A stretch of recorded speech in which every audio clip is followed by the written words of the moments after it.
السلام علیکم ورحمۃ اللہ وبرکاتہ نحمده ونصلی علی رسولہ الکریم اما بعد۔ برادران اسلام، معزز دوستو، بزرگ اور بھائیوں، توحید اور شرک کے متعلق باتیں چل رہی ہیں اور اب تک ہم بفضلہ تعالی مزارات پر ہونے والے وہ اعمال، ان کی حیثیت قرآن اور احادیث کی روشنی میں کیا ہے، ہم اس کو دیکھ رہے ہیں۔ اور آج ہم اسی سلسلے کو آگے بڑھاتے ہوئے اسی کے متعلق کچھ اور عقائد اور اعمال کو ہم قرآن اور احادیث کی روشنی میں دیکھیں گے انشاءاللہ تعالی۔ بالخصوص نبی کریم صلی اللہ علیہ وسلم کے زمانے میں جو لوگ ایمان لائے ان کو صحابی کہا گیا، اور جو لوگ ایمان نہیں لائے، جو کافر تھے، جو مشرک تھے، ان کے عقیدے کیسے تھے اور کیا تھے۔ اصل میں ان باتوں کا تعلق چونکہ شرک سے ہے اور توحید سے ہے، اس لیے ہم ان باتوں کو کھول کے بیان کرتے ہیں۔ اگر انسان کے عقیدے کے اندر میں شرک ہوگا تو اس کی نماز، روزہ، حج، زکوٰۃ، قربانی، صدقہ خیرات کچھ کام نہیں آئے گا۔ شرک کی موجودگی میں کوئی اعمال کارآمد نہیں ہو سکتا۔ اس لیے شرک کو سمجھنا اور توحید کو سمجھنا ہر مسلمان پر یہ پہلا کام ہے، اس پر پہلی ذمہ داری عائد ہوتی ہے کہ سب سے پہلے وہ توحید کو سمجھے اور شرک کو سمجھے، اس کے بعد اعمال کرے۔ اگر وہ توحید کو سمجھا نہیں ہے اور شرک کو سمجھا نہیں ہے اور اعمال پہ اعمال کر رہے ہیں، حج کر رہے ہیں، عمرے کر رہے ہیں، زکوٰۃ دے رہے ہیں، صدقے خیرات کر رہے ہیں، ان کے وہ تمام اعمال اللہ کے نزدیک مقبول نہیں ہوں گے، کیونکہ شرک کی موجودگی میں کوئی اعمال مقبول نہیں ہے۔ اس لیے ہم ان باتوں کو کھول کے بیان کرتے ہیں تاکہ ہمارے وہ بھائی اگر ان کے اندر میں ایسے عقائد اور ایسے عمل پائے جاتے ہیں تو ان باتوں سے توبہ کریں۔ ہم ہمدردی کے طور پر، خیر خواہی کے طور پر یہ باتیں بتا رہے ہیں، ورنہ ہمارا مقصد کسی کو طنز کرنا نہیں ہے اور نہ ہی کسی کی دل آزاری مقصود ہے۔ مقصد کیا ہے کہ ہمارے وہ مسلمان جو ان عقائد میں اور ان اعمال میں پھنسے ہوئے ہیں وہ اس سے دور ہو جائیں اور قرآن اور احادیث کی جو صاف اور ستھری اور سیدھی راہ ہے اس پر چلیں۔ انشاءاللہ اسی میں دنیا اور آخرت میں کامیابی ہے۔ تو میں عرض کر رہا تھا کہ نبی کریم صلی اللہ علیہ وسلم کے زمانے میں جو لوگ اللہ پر ایمان نہیں لائے، جن کو مشرک کہا گیا یا جن کو کافر کہا گیا، وہ اللہ تعالیٰ کو مانتے تھے یا نہیں مانتے تھے؟ جب ہم یہ کہتے ہیں کہ وہ اللہ کو نہیں مانتے تھے تو یہ غلط ہو جائے گا، کیونکہ قرآن کریم میں ان کے عقائد موجود ہیں جسے صاف پتہ چلتا ہے کہ وہ اللہ کو مانتے تھے۔ اب یہ سوال پیدا ہوتا ہے کہ نبی کے زمانے میں جو لوگ ایمان نہیں لائے ان کے عقیدے کیسے تھے، کیا تھے؟ ہم کو جاننے کی ضرورت کیا ہے؟ ہم کو ان کے بارے میں جاننے کی ضرورت کیا ہے؟ وہ تو چلے گئے، نبی کے زمانے تھے، وہ ایمان نہیں لائے، وہ چلے گئے، ختم ہو گئے۔ ان کے عقیدے کیسے تھے ہم کیوں جانیں؟ ہم کو ان کے عقیدوں کی جانکاری کیوں ضروری ہے؟ اس کا جواب یہ ہے کہ پہلی بات یہ ہے کہ ان کے وہ عقائد جو رکھتے تھے ان عقیدوں کا ذکر قرآن میں اللہ فرماتا ہے، نمبر ایک، تاکہ جو قرآن میں ہے اس کو جاننا ضروری ہے ہر مسلمان پر۔ نمبر دو، ان کے جو عقائد تھے ان کو ہم کو جاننا ضروری اس لیے ہے کہ ہم یہ دیکھیں کیا ان کی وہ عقائد ہمارے اندر تو موجود نہیں ہیں۔ جو عقیدے کے حامل وہ لوگ تھے جن کو مشرک کہا گیا، کیا ان جیسے عقائد ہمارے اندر موجود ہیں؟ اس بات کو جاننا ضروری ہے۔ چنانچہ ہم قرآن کی روشنی میں ان تمام باتوں کو دیکھنے کی کوشش کریں گے۔ چنانچہ اللہ تعالیٰ فرماتا ہے، قُلْ مَن يَرْزُقُكُم مِّنَ السَّمَاءِ وَالْأَرْضِ أَمَّن يَمْلِكُ السَّمْعَ وَالْأَبْصَارَ وَمَن يُخْرِجُ الْحَيَّ مِنَ الْمَيِّتِ وَيُخْرِجُ الْمَيِّتَ مِنَ الْحَيِّ وَمَن يُدَبِّرُ الْأَمْرَ فَسَيَقُولُونَ اللَّهُ قُلْ أَفَلَا تَتَّقُونَ۔ یہ سورہ یونس آیت نمبر 31 میں یہ موجود ہے۔ اللہ فرماتا ہے، اے نبی ان سے پوچھئے، کن سے؟ ان کفاروں سے۔ کون کفار؟ جو نبی کے زمانے تھے۔ ان سے پوچھئے کہ کون ہے جو آسمان میں اور زمین میں تم کو رزق پہنچاتا ہے، یا وہ کون ہے جو کانوں کا اور آنکھوں کا پورا اختیار رکھتا ہے، یعنی کانوں پر اختیار اسی کا ہے، آنکھ پر اختیار اسی کا ہے، اور کون ہے جو زندے کو مردے سے نکالتا ہے اور مردہ کو زندہ سے نکالتا ہے، وہ کون ہے جو تمام کاموں کی تدبیر کرتا ہے۔ ضرور یہ کیا کہیں گے؟ فسيقولون اللہ، فوراً کہیں گے اللہ تعالیٰ ہے۔ اللہ فرماتا ہے فقل افلا تتقون، اے نبی کہہ دیجئے کیا تم ڈرتے نہیں ہو؟ تو یہ عقیدے کس کے ہیں؟ یہ کفار کے ہیں، مشرکین کے ہیں جو نبی کے زمانے میں تھے، یعنی وہ اللہ تعالیٰ کو آسمان کا مالک، زمین کا مالک، آنکھوں اور کانوں کا مالک، اور وہ یہی سمجھتے تھے کہ مردے سے زندے کو نکالتا ہے اور زندے سے مردے کو نکالتا ہے۔ کون نکالتا ہے؟ اللہ تعالیٰ ہے۔ کیا کہیں گے؟ فَسَيَقُولُونَ اللَّهُ، فوراً کہیں گے اللہ تعالیٰ ہے۔ اللہ فرماتا ہے کیا یہ ڈرتے نہیں ہیں اللہ سے؟ اسی طرح سے آگے اللہ فرماتا ہے قُلْ لِمَنِ الْأَرْضُ وَمَنْ فِيهَا إِن كُنتُمْ تَعْلَمُونَ، اے نبی ان سے پوچھئے کہ زمین اور اس کی کل چیزیں کس کی ہیں، بتلاؤ اگر تم جانتے ہو۔ تو کیا کہتے ہیں؟ سیقولون اللہ، سیقولون للہ، قل افلا تذکرون، فوراً کہیں گے اللہ تعالیٰ کا ہے۔ اللہ فرماتا ہے اے نبی کہہ دیجئے کیا تم نصیحت نہیں پکڑتے؟ آگے فرماتا ہے قل مر رب السماوات السبع ورب العرش العظیم، اے نبی ان سے پوچھئے کہ کون ہے ساتوں آسمان کا رب اور عرش عظیم کا رب؟ تو کیا کہیں گے؟ سیقولون للہ، فوراً کہیں گے اللہ کے لیے۔ قل افلا تتقون، اے نبی کہہ دیجئے کیا تم ڈرتے نہیں ہو؟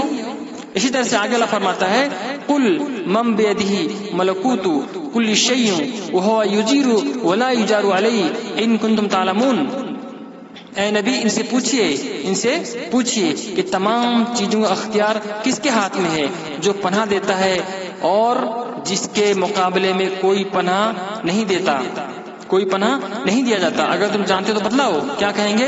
سیقولون للہ، فوراً کہیں گے اللہ تعالیٰ ہے۔ یعنی جو مشرک تھے، جو کفار تھے، ان کا یہ عقیدہ تھا کہ تمام چیزوں کی بادشاہت اللہ کے ہاتھ میں ہے، وہ پناہ دیتا ہے لیکن اس کے مقابلے کوئی پناہ نہیں دیا جاتا۔ تو کیا کہتے ہیں؟ اس کام صرف اللہ کا ہے۔ اللہ فرماتا ہے قل فأنا تسحرون، اے نبی کہہ دیجئے کیا تم پر جادو کیا گیا ہے؟ یہ سورہ مومنون آیت نمبر 88 اور 79 میں یہ بات موجود ہے۔ اسی طرح سے اللہ فرماتا ہے وَلَئِن سَأَلْتَهُمْ مَنْ خَلَقَ السَّمَاوَاتِ وَالْأَرْضَ وَسَخَّرَ الشَّمْسَ وَالْقَمَرَ سَيَقُولُونَ اللَّهُ فَأَنَّىٰ يُؤْفَكُونَ، سورہ عنکبوت آیت نمبر 61۔ اللہ فرماتا ہے اگر آپ ہم سے پوچھیں کہ زمین و آسمان خالق اور سورج اور چاند کو کام میں لگانے والا کون ہے جو سورج اور چاند کو کام میں لگائے ہوا ہے، اور کون ہے آسمان اور زمین کا پیدا کرنے والا، تو ان کا جواب یہی ہوگا کہ اللہ تعالیٰ۔ پھر یہ لوگ کدھر اٹھے جا رہے ہیں؟ اسی طرح سے آگے اللہ فرماتا ہے وَلَئِن سَأَلْتَهُمْ مَن نَزَّلَ مِنَ السَّمَاءِ مَاءً فَأَحْيَا بِهِ الْأَرْضَ مِن بَعْدِ مَوْتِهَا لَيَقُولُنَّ اللَّهُ قُلِ الْحَمْدُ لِلَّهِ بَلْ أَكْثَرُهُمْ لَا يَعْقِلُونَ، سورہ عنکبوت آیت نمبر 63۔ اللہ فرماتا ہے اے نبی اگر آپ ان سے سوال کریں کہ آسمان سے پانی اتار کر زمین کو اس کی موت کے بعد زندہ کس نے کیا، زمین بغیر پانی کے پھٹ جاتی ہے، زمین مر جاتی ہے، کون ہے جو آسمان سے بارش برسا کر زمین کو زندہ کرتا ہے، تو یقیناً ان کا جواب یہی ہوگا کہ اللہ تعالیٰ۔ آپ کہتے ہیں کہ ہر تعریف اللہ کے لیے ہے، سزاوار ہے، بلکہ ان میں اکثر بے عقل ہیں۔ یعنی جو کفار تھے، جو مشرک تھے، ان کا عقیدہ تھا کہ اللہ تعالیٰ ہی آسمان سے بارش برساتا ہے اور مردہ زمین سے زندہ پودا پیدا کرتا ہے، یعنی یہ ان کے عقیدے ہیں۔ اسی طرح سے آگے اللہ فرماتا ہے سورہ لقمان آیت نمبر 25 میں اللہ فرماتا ہے وَلَئِن سَأَلْتَهُمْ، اے نبی اگر آپ سے پوچھیں من خلق السماوات والارض، کس نے آسمان اور زمین کو پیدا کیا، کیا کہیں گے؟ لَيَقُولُنَّ اللَّهُ، کہیں گے اللہ تعالیٰ ہے۔ قُلْ الْحَمْدُ لِلَّهِ، اے نبی کہہ دیجئے تمام تعریف اللہ کے لیے ہیں، بل اکثرہم لا یعلمون، بلکہ اکثر لوگ جانتے نہیں ہیں۔ لیکن ان کا عقیدہ ہے نبی کے زمانے میں جو لوگ ایمان نہیں لائے، جن کو کافر کہا گیا، جن کو مشرک کہا گیا، یہ ان کے عقیدے ہیں۔ کتنے صاف اور شفاف عقیدے ہیں، دیکھیں اللہ کو سب کچھ مانتے ہیں، خالق، مالک، رازق، مدبر الامر، تمام کائنات چلانے والا، روزی دینے والا، زندہ کرنے والا، موت دینے والا، تمام کا اختیار مختار کل کون ہے؟ اللہ تعالیٰ ہے۔ یہ کن کا عقیدہ ہے؟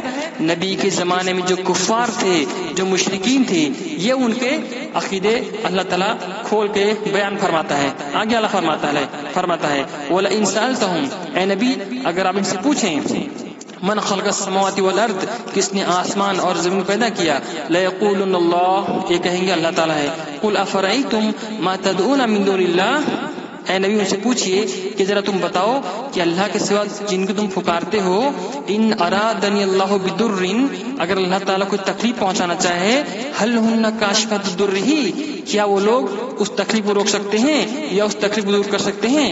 او ارادنی برحمت، اور اگر اللہ تعالیٰ کوئی رحمت کرنا چاہے، کوئی کرم کرنا چاہے، هل ہن ممسکات رحمتہ، کیا وہ لوگ اس رحمت کو روک سکتے ہیں؟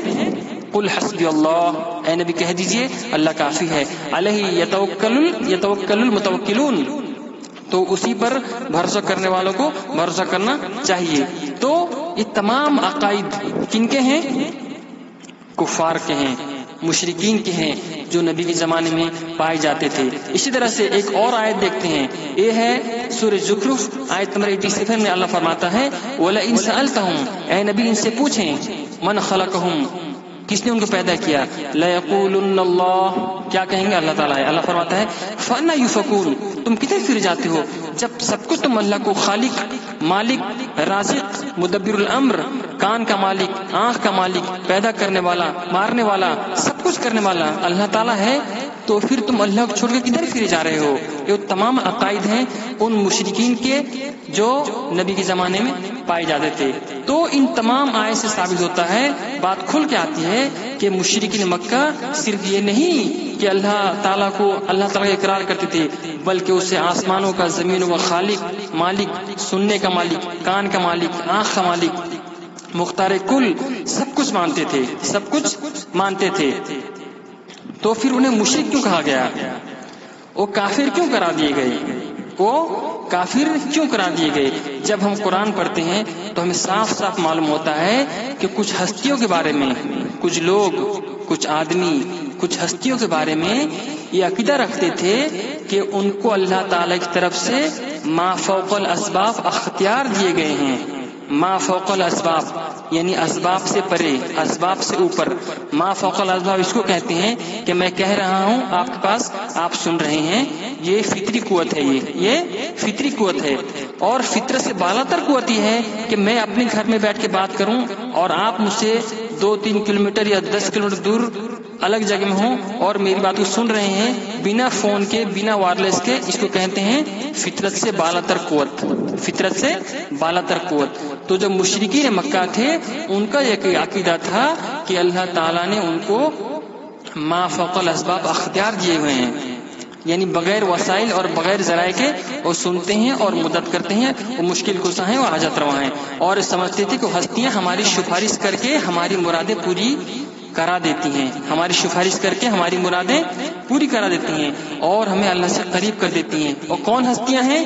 انبیاء، رسول، صالحین، بزرگان دین، ملائکہ، جن، فرشتے، پری، اس طرح سے اور معبودان باطل جو تھے ان کے تعلق سے ان کا عقیدہ تھا کہ وہ ہماری سفارش کر کے ہماری بگڑی بنا دیتی ہیں اور وہ ہمیں اللہ سے قریب کر دیتے ہیں، جس سے ان کی عبادت قرار دیا اللہ تعالیٰ نے۔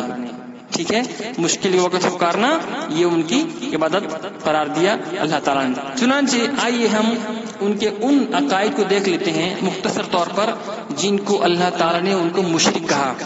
اللہ کو مانتے ہیں، خالق، رازق، مالک، مدبر الامر، اولاد دینے والا، زندہ کرنے والا، مالک، مارنے والا، پانی برسانے والا، پودے اگانے والا، سب کچھ مختار کل۔ اللہ کو ماننے کے باوجود کچھ ایسی ہستیاں تھیں جن کے بارے میں ان کے کچھ عقائد ایسے تھے جن کے بارے میں جس کے لیے ان کو اللہ تعالیٰ کیا کہا؟ یہ لوگ مشرک ہیں، یہ لوگ کفار ہیں۔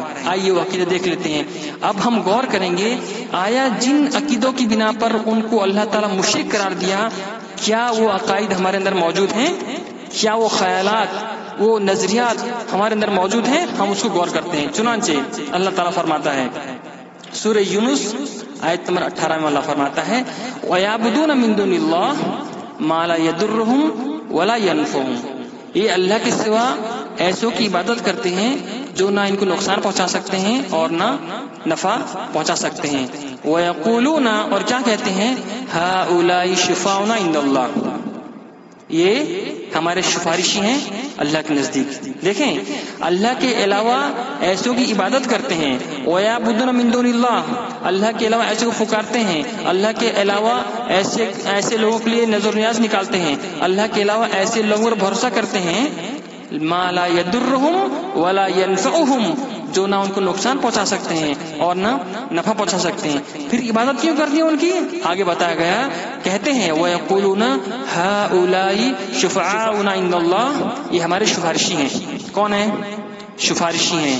کیا ہم گناہگار ہیں، بدکار ہیں، شیاکار ہیں، لیکن جو اولیاء ہیں جو مزارات میں دفن ہیں وہ اللہ کے مقرب ہیں، وہ اللہ کے قریبی ہیں، وہ اللہ کے ولی ہیں، وہ اللہ کے دوست ہیں. اللہ ہماری سنتا نہیں ہے، ان کی موڑتا نہیں ہے. ہم تو گناہگار ہیں، بدکار ہیں، شیاکار ہیں، ہم نماز نہیں پڑھتے، روزے نہیں رکھتے، اچھے کام نہیں کرتے، ہم گناہگار ہیں، اللہ ہمیں سنتا نہیں ہے. لیکن جو اللہ کے محبوب ہیں، جو اللہ کے اولیاء ہیں، وہ ہماری باتیں اللہ تک پہنچاتے ہیں. ہم ان سے کہتے ہیں، یہ اللہ سے کہتے ہیں. یہ وہ خطرناک عقیدے ان مشرکین کے تھے جو اللہ کو ماننے کے باوجود اس طرح کے عقیدہ رکھنے کے بعد وہ مشرک قرار پائے، مشرک جہنمی قرار پائے. یہ وہ خطرناک عقیدہ ہے. کیا ہے؟ ہؤلاء شفاؤنا عند اللہ یہ جو معبودان باطلہ ہیں، یہ جو لات ہیں، منات ہیں، عزا ہیں، حبل ہیں، یہ کیا ہے؟ یہ ہمارے سفارشی اللہ کے نزدیک. اللہ کو مانتے ہیں لیکن اللہ کے اور اپنے بیچ میں ایک واسطہ اور وسیلہ کرتے ہیں، اور جس کی بنا پر وہ کافر مشرک اور کافر قرار پائے. اللہ فرماتا ہے قل اے نبی کہہ دیجئے اتنبئون اللہ بما لا يعلم فی السماوات ولا فی الارض کیا تم اللہ کو وہ بات بتاتے ہو جو اللہ زمین آسمان نہیں جانتا؟ یعنی زمین میں جو چیزیں ہیں اور آسمان میں جو چیزیں ہیں کیا اللہ نہیں جانتا جو تم بتاتے ہو؟ یعنی ایک آدمی، ایک گناہگار آدمی جب کسی مزار کے پاس جاتا ہے اور یہ عقیدہ رکھتا ہے میں گناہگار ہوں، بدکار ہوں، شیاکار ہوں، اللہ میری سنتا نہیں ہے، میں اس ولی سے کہوں گا، یہ ولی اللہ سے کہیں گے. اب سوال پیدا ہوتا ہے کیا اس بندے کو یہ علم نہیں ہے کہ اللہ تعالیٰ دلوں کے بھید کو جاننے والا ہے؟ وَنَعْلَمُ مَا تُوَسْوِسُ بِهِ نَفْسُ ہم تمہارے دلوں کے بھید کو جانتے ہیں. جب اللہ تعالیٰ ہر بندے کی مشکلات کو جانتا ہے تو پھر اپنی مشکلات کو لے کے کسی ولی کے پاس جانے کی کیا ضرورت ہے؟ اس کا مطلب ولی کی اہمیت ان کے سامنے زیادہ ہے اور اللہ کی اہمیت نہیں ہے. وما قدر اللہ حق قدرہ جس طرح سے اللہ کی قدر کرنی چاہیے تھی ان لوگوں نے اس طرح سے اللہ کی قدر نہیں کی. تو گویا جو لوگ اپنے مشکلات لے کے کسی ولی کے پاس جاتے ہیں جو دفن ہو چکے ہیں، گویا ان کا عقیدہ ہے کہ اللہ ہماری سنتا نہیں ہے یا اللہ تعالیٰ ہمارے دلوں کے بھید کو جاننے والا نہیں ہے. بلکہ جو ولی جو مر چکے ہیں، دفن ہو چکے ہیں، ان کے بارے میں عقیدہ رکھتا ہے کہ وہ ہماری سن لیں گے، اور اللہ کے بارے میں کیا عقیدہ رکھتا ہے؟ اللہ ہماری سنتا نہیں ہے. اس سے بڑا شرک، اس سے بڑی گمراہی، اس سے بڑی جہالت اور کیا ہو سکتی ہے؟ اللہ اسی بات کھول بیان کرتا ہے اتنبئون اللہ کیا تم اللہ کو وہ باتیں بتاتے ہو اس ولی کے ذریعے سے؟ اللہ نہیں جانتا دلوں کے بھید میں کیا ہے؟ تم اپنے دل کے راز کو، اپنے تکلیف کو اس ولی کے سامنے پیش کرو گے، وہ ولی اللہ کے سامنے پیش کرے گا؟ یہ جہالت نہیں ہے یہ. تو اللہ ہی فرماتا ہے کہ قل اے نبی کہہ دیجئے اتنبئون اللہ بما لا يعلم فی السماوات ولا فی الارض کیا تم اللہ کو وہ بات بتاتے ہو جو اللہ نہیں جانتا؟ آسمان میں کیا ہے، زمین میں کیا ہے؟ آگے فرماتا ہے سبحانہ اللہ پاک ہے کن چیزوں سے، وتعالی عما یشرکون جس سے وہ شرک کرتے ہیں. اللہ ان شریکوں سے پاک ہے جو یہ کر رہے ہیں، اللہ اس سے بلند والا ہے. ٹھیک ہے، ایک عقیدہ یہ معلوم ہوا کہ اللہ اور اپنے بیچ میں سفارشی کرتے تھے. کون؟ مشرکین مکہ جن کی وجہ سے اللہ نے انہیں کافر اور مشرک قرار دیے گئے اور ان سے جنگیں لڑی گئی. دوسری آیت دوسری عقیدے جن کے لیے انہیں مشرک قرار دیا گیا جو نبی کے زمانے میں تھے. سورہ زمر آیت نمبر 3 اللہ فرماتا ہے الا للہ الدین الخالص سن لو، جان لو، خبردار ہو جاؤ اللہ تعالیٰ ہی کے لیے خالص عبادت کرنا. والذین اتخذوا من دونہ اولیاء اور جن لوگوں نے اس کے سوا یعنی اللہ کے سوا اولیاء بنا رکھے ہیں. کیا کہتے ہیں؟ ما نعبدهم الا ليقربونا الى الله زلفا کہ ہم ان کی عبادت صرف اس لیے کرتے ہیں کہ یہ بزرگ، یہ ولی، یہ ہمیں اللہ سے نزدیکی کے مرتبے میں ہماری رسائی کر دیں گے، یعنی یہ ہمیں اللہ سے قریب کر دیں گے. یعنی ہم اللہ کے سوا ان بزرگ کو اپنا ولی، اپنا مشکل کشا، حاجت روا اس لیے بنایا ہوا ہے، اور ہم ان کی عبادت اس لیے کرتے ہیں لیقربونا الی اللہ زلفا، تاکہ ہمیں اللہ سے قریب کر دیں گے۔ ہم تو گناہگار ہیں، بدکار، شیاکار ہیں، نماز روزے سے دور ہیں، اللہ کو یاد نہیں کرتے، دنیا میں ڈوبے رہتے ہیں۔ یہ جو اولیاء ہیں، یہ جو بزرگان دین ہیں، جو صالحین ہیں، یہ ہمیں اللہ سے قریب کر دیں گے۔ تو یہ ان کا وہ عقیدے تھے، یہ ان کے وہ اعمال تھے جن کی وجہ سے اللہ کے تعلق سے اتنے اچھے عقیدے رکھنے کے بعد بھی انہیں مشرک اور کافر قرار دیا گیا۔ آیا اس طرح کے عقیدے کیا ہمارے اندر موجود ہیں؟ بالکل موجود ہیں۔ آج ایک عام بندہ یہ عقیدہ رکھتا ہے کہ میں گناہگار ہوں، بدکار ہوں، شیاکار ہوں، لیکن جو اللہ کے اولیاء ہیں ہم ان سے کہتے ہیں وہ اللہ سے کہتے ہیں، ہم ان سے کہتے ہیں یہ اللہ سے کہتے ہیں۔ ہمارے گاؤں میں ایک بزرگ ابھی بھی وہ زندہ ہیں، جب ان سے بات کیا گیا وہ کہتے ہیں کہ ہم اللہ کے ولی کو اللہ کا بندہ سمجھتے ہیں، اللہ کی مخلوق سمجھتے ہیں، اللہ کا مقرر سمجھتے ہیں۔ ہم ان سے کہتے ہیں کہ اے بابا، اے اللہ کے ولی، ہماری یہ پریشانی ہے، آپ یہ بات ہماری ان باتوں کو اللہ تک پہنچا دیجیے۔ یعنی جو وہ ہیں، جو صالحین ہیں، جو مزار میں دفن ہیں، وہ سفارشی ہیں۔ ہؤلاء شفاؤنا عند اللہ۔ تو یہ دو عقیدوں کی بنا پر، اس کے علاوہ بہت سارے عقائد اور ہیں، لیکن آج میں انہی دو عقیدوں کو پیش کر کے میں بتانا چاہتا ہوں کہ یہ عقیدے تھے، یہ اعمال تھے جن کی وجہ سے نبی کے زمانے میں رہنے والے وہ مشرک، وہ کفار جو اللہ کے بارے میں اتنا اچھا عقیدہ رکھتے تھے، اس کے باوجود ان دو عقیدوں کی بنا پر کہ یہ سفارشی ہیں، یہ ہمارے مشکل کشا ہیں، یہ ہماری باتوں کو اللہ تک پہنچاتے ہیں، ان باتوں کی بنا پر وہ مشرک اور کافر قرار پائے، ان سے جنگی لڑی گئی، ان کی عورتوں کو اسلام نے باندھی بنانے کا حکم دیا گیا۔ تو ان باتوں کو سمجھنے کی ضرورت ہے، اور ان عقائد سے ہم کو بچنا چاہیے کہ اگر ہم مشکل میں ہوں، پریشانی میں ہوں، ایک اللہ کو سیدھا پکاریں۔ وَإِذَا سَأَلَكَ عِبَادِي عَنِّي فَإِنِّي قَرِيبٌ۔ اے نبی، اگر میرے بندے میرے بارے میں پوچھیں کہ اللہ کہاں ہے، تو کہہ دو میں قریب ہوں، میں ان سے قریب ہوں۔ اجیب دعوت الداعی اذا دعانی۔ جب پکارنے والا مجھ کو پکارتا ہے تو میں اس کی پکار سنتا ہوں اور اس کا جواب دیتا ہوں۔ ٹھیک ہے، تو یہ چند باتیں ہیں جو میں رکھا ہوں۔ اللہ تعالیٰ سے دعا ہے اللہ تعالیٰ ہمیں کہنے سننے سے زیادہ سمجھ کی توفیق عطا فرمائے۔ آمین یا رب العالمین۔ وصلی اللہ علی نبینا محمد وعلی آلہ وصحبہ اجمعین۔ السلام علیکم ورحمۃ اللہ وبرکاتہ۔